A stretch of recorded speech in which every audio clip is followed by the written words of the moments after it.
Iran যুদ্ধ কবে শেষ হবে? আবারও তৃতীয় বিশ্বযুদ্ধের আলাপ। দি এক্সিকিউটিভ টাইমস 2.0 থেকে আপনাদের সবাইকে অনেক শুভেচ্ছা। প্রথমে দ্বিতীয়টা দিয়ে শুরু করি। তৃতীয় বিশ্বযুদ্ধ হবে না। এর আগে আমি বলেছি, 9 মাস আগে আমার এক ভিডিওতে এটা বলেছি, যারা দেখেছেন তারা আপনি জানেন, সেখানে আমি কারণগুলো বিশদভাবে ব্যাখ্যা করেছি। তবু যারা দেখেননি তাদের জন্যে আমি খুব সংক্ষেপে বলছি, কত ইম্পর্টেন্ট যে কারণগুলো তার কয়েকটা উল্লেখ করছি। প্রথম কথা হলো যে এবার যদি বিশ্বযুদ্ধ যদি বাধে, যদি আছে বিগ এফ, এবং হবে না, তাহলে সেটা পারমাণবিক যুদ্ধে রূপান্তরিত হবে, অর্থাৎ সব দেশই সেখানে ইনভলভ হয়ে যাবে। এবং পারমাণবিক যুদ্ধ মানে হচ্ছে কোনো কিছুই থাকবে না, সবাই ধ্বংস হয়ে যাবে। আমরা যে একটা কথা আছে MAD, তার মানে হচ্ছে মিউচুয়ালি অ্যাসিওর্ড ডিস্ট্রাকশন, অর্থাৎ এই যুদ্ধ করলে সবাই নিজেরাই নিজেদেরকে শেষ করে ফেলবে, সব শেষ হয়ে যাবে।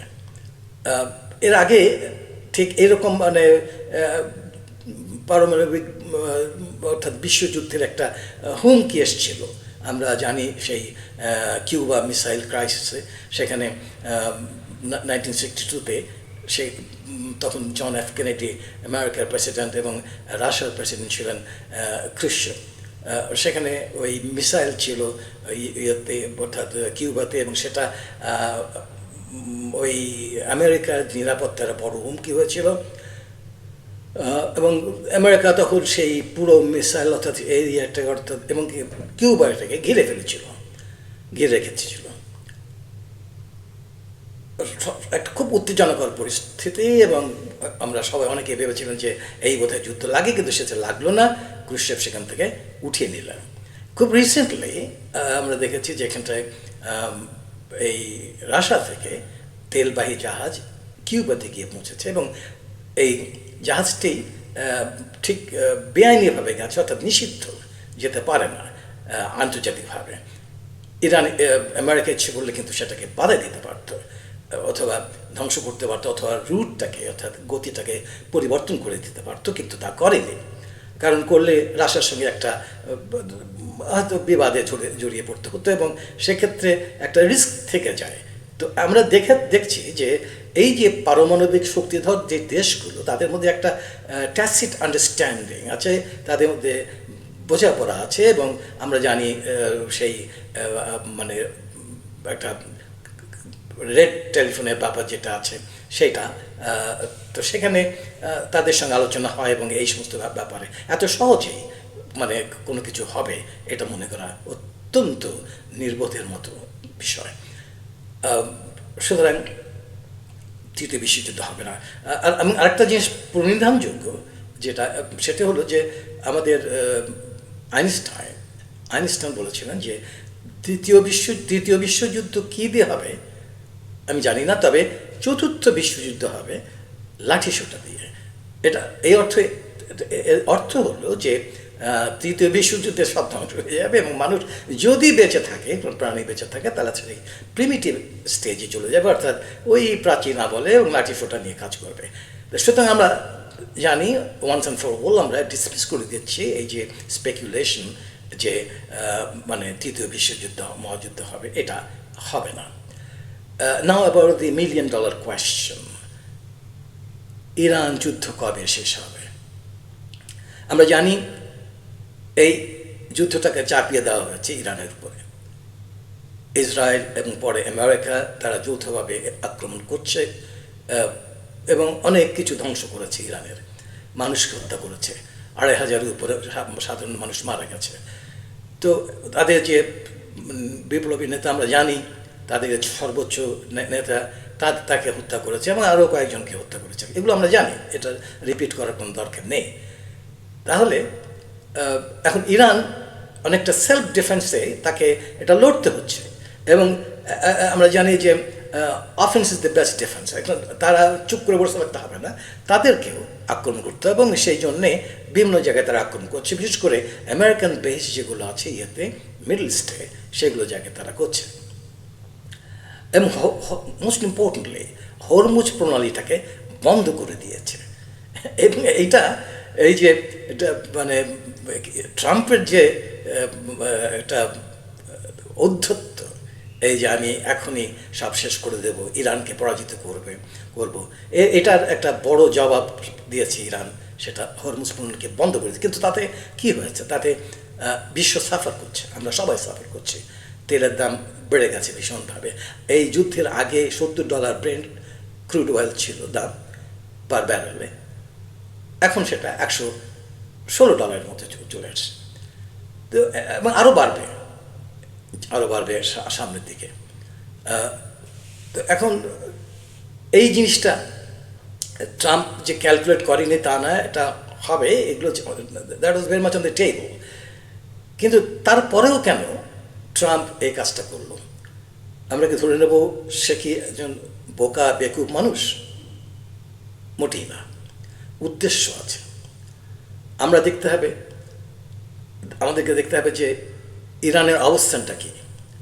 ভূ রাজনৈতিক কারণটা খুব ইম্পর্টেন্ট এখানটায়।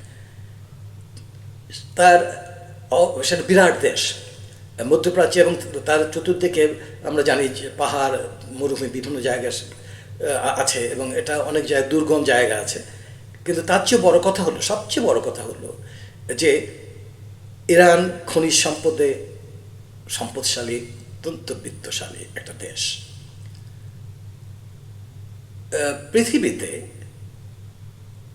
গ্যাসের দিকে, গ্যাস রিজার্ভের দিকে যে মজুদ আছে, এটা তাদের দ্বিতীয় বৃহত্তম রিজার্ভ রয়েছে। পৃথিবীতে যত দেশ আছে তার মধ্যে দ্বিতীয় বৃহত্তম দেশ ইরান, যার গ্যাস রিজার্ভ রয়েছে।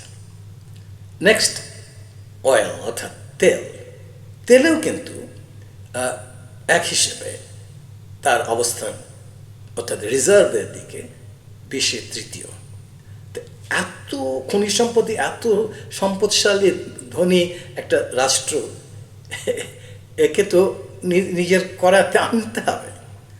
আমরা স্মরণ করতে পারি ইরাকের কথা, লিবিয়ার কথা। সে একই অজুহাতে তারা আক্রমণ করেছে এবং ধ্বংস করে দিয়েছিল। কিন্তু ট্রাম্পের ক্যালকুলেশনটা অত বেশি কারেক্ট হয়নি। তারা যথেষ্ট কাজ করেছে, ধ্বংস করেছে। অর্থাৎ আমাদের ইরানের যিনি সর্বোচ্চ নেতা, তাকে হত্যা করেছে। এরপরেও অনেক যারা মিলিটারি পার্সোনাল ছিলেন টপে, তাদের যারা গোয়েন্দা সংস্থার চিফ ছিলেন, তাদেরকে মারেছে, আমরা জানি। কিন্তু তারপরেও ইরান মাথা নত করেনি। আমেরিকার উদ্দেশ্য ছিল যে রেজিম চেঞ্জ করে, তারা বারবার করে বলেছে, এবং তারা ওই যে এক্সকিউজ দিয়েছে যে ইউরেনিয়াম তাদের এনরিচ করেছে, সমৃদ্ধকরণ করেছে, এবং তারা অ্যাটম বোম অর্থাৎ পারমাণবিক বোমা তৈরি করতে যাচ্ছে, বা অলরেডি হয়তো সিক্রেটলি করেছে। এই জাতীয় কিছু অভিযোগ এনেছে, এবং আমরা জানি যে অভিযোগগুলো সবই মিথ্যা। ইরান করেনি, যদি করতো তাহলে এতদিনে অন্তত মানে আমেরিকা জানতো যে যদি ইরানের অলরেডি নিউক্লিয়ার বম থেকে থাকে, তাহলে কিন্তু নিউক্লিয়ার বম মানে সে ব্যবহার করবে তার বাঁচার জন্য। তো সেই ক্ষেত্রে আমেরিকা এটা অ্যাটাক করতো না।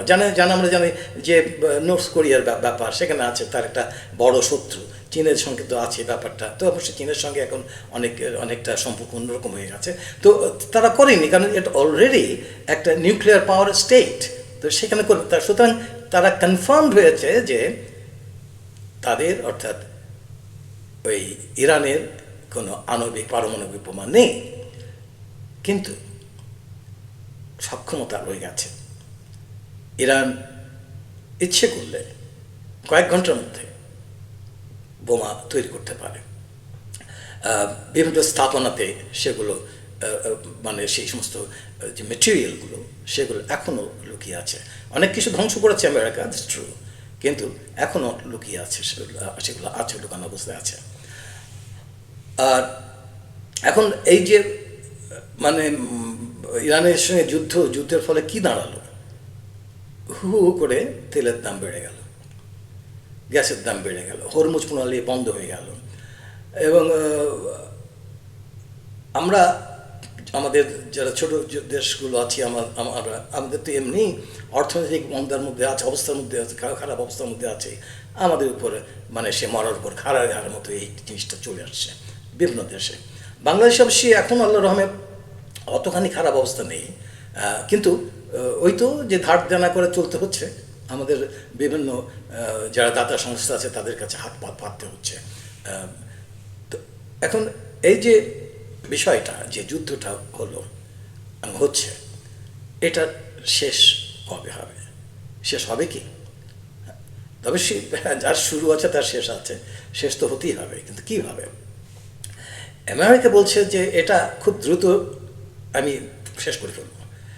সে একটা অলরেডি আমরা জানি এর আগে কয়েকটা আলটিমেটাম দিয়েছিল। লাস্ট যেটা সেটা 6ই এপ্রিল মানে ইস্টার্ন টাইম 8টার সময় মধ্যে এটাকে মানে হরমুজ প্রণালী খুলে দিতে হবে, নইলে সে বিভিন্ন জায়গায় আক্রমণ করে, বিশেষ করে যে পাওয়ার প্ল্যান্ট আছে, বিদ্যুৎ স্থাপনাগুলো তা আক্রমণ করবে। এই সমস্ত সে মানে সেই ভয় দেখিয়েছে, এবং শুধু ভয় নয়, এবং এটাকে এক্সিকিউট করার জন্যে তার বিভিন্ন যে মানে সৈন্য সামর্থ্য আছে তাদেরকে জড়ো করছে বিদ্যুৎ। আমরা জানি যে এখানে নেভি সিলের, তারপরে আর্মি রেঞ্জার্সদের দল আছে এখানটা, এলিট ফোর্স এখানে চলে আসছে, কয়েক হাজার অলরেডি সেই ফোর্সে চলে আসছে, এখানটা মোতায়েন হয়েছে। এরপরে ইউএসএস ট্রিপলি, যেটা মানে দ্বিতীয় বৃহত্তম, আমেরিকার দ্বিতীয় বৃহত্তম যুদ্ধ জাহাজ, সেটাও এখানে নোঙর করেছে। এগুলো কি ইঙ্গিত দেয়? অর্থাৎ আমেরিকা, ট্রাম্প খুব তাড়াতাড়ি যদি কোনো কিছু সমস্যার সমাধান না হয়, তাহলে ইরানকে আঘাত করবে। তার জন্যেই এই 6ই এপ্রিল পর্যন্ত সময় বেঁধে দেওয়া হয়েছে। কিন্তু এটাই কি ঠিক কথা? এটাই কি একমাত্র কথা, শেষ কথা? না, না। কারণ আমেরিকা জানে যে আমেরিকার কত সমস্যা হচ্ছে, যে ডিলেভারটা হচ্ছে, যে সে তাকে এটা শেষ করতে হবে, অর্থাৎ যুদ্ধটাকে যেভাবে হোক একটা মানে এক্সিট দরকার। অর্থাৎ এখান থেকে কি করে সে বাঁচতে পারবে, সে শুরু করেছে। কিন্তু আমরা যদি এখন আমেরিকার যদি মানে পপুলারিটি রেটিংয়ের কথা চিন্তা করি, তার জনপ্রিয়তার কথা চিন্তা করি, আমরা দেখেছি ওটা এখন 36% নেমে আসছে, 36%। এবং যতই দিন যাবে ততই কিন্তু ট্রাম্পের যে পপুলারিটি আছে, জনপ্রিয়তার সাথে সেটা বা গ্রহণযোগ্যতা আছে, অ্যাপ্রুভাল রেটিং, সেটা কমে যাবে, আরও কমবে। এবং তার চেয়ে বড় কথা হচ্ছে যে নভেম্বরের দিকে একটা মিড টার্ম ইলেকশন আছে, সেখানেও কিন্তু এর একটা বিরাট ইম্প্যাক্ট থাকবে আমেরিকাতে যে মিড টার্ম ইলেকশন আছে। তাছাড়া ট্রাম্পের অর্থনৈতিক যে মানে নিজের যে ক্ষতি হচ্ছে, অর্থাৎ এক হিসেবে তার প্রতিদিন $12 বিলিয়ন খরচ হচ্ছে যুদ্ধের কারণে। এইগুলো সব কিন্তু তার ইকোনমির উপরে প্রেশার ক্রিয়েট করছে। আমরা অলরেডি দেখেছি যে সেখানে ইনফ্লেশন হয়েছে, বিশেষ করে ফার্মার যারা আছে, আমেরিকার যে ফার্মার যারা আছে, কৃষক যারা আছেন, তাদের নাভিশ্বাস উঠে গেছে। ডিজেলের দাম বেড়ে গেছে, 40% মতো বেড়েছে, সারের দাম বেড়ে গেছে, ইউরিয়া তো 50% বেড়ে গেছে।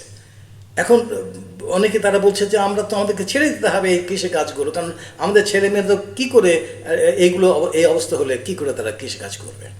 এটা বিরাট সমস্যা ট্রাম্পের জন্যে। এটা একটা বিহিত করতে হবে, শেষ করতে হবে খুব তাড়াতাড়ি। কিন্তু চাইলেই তো হয় না।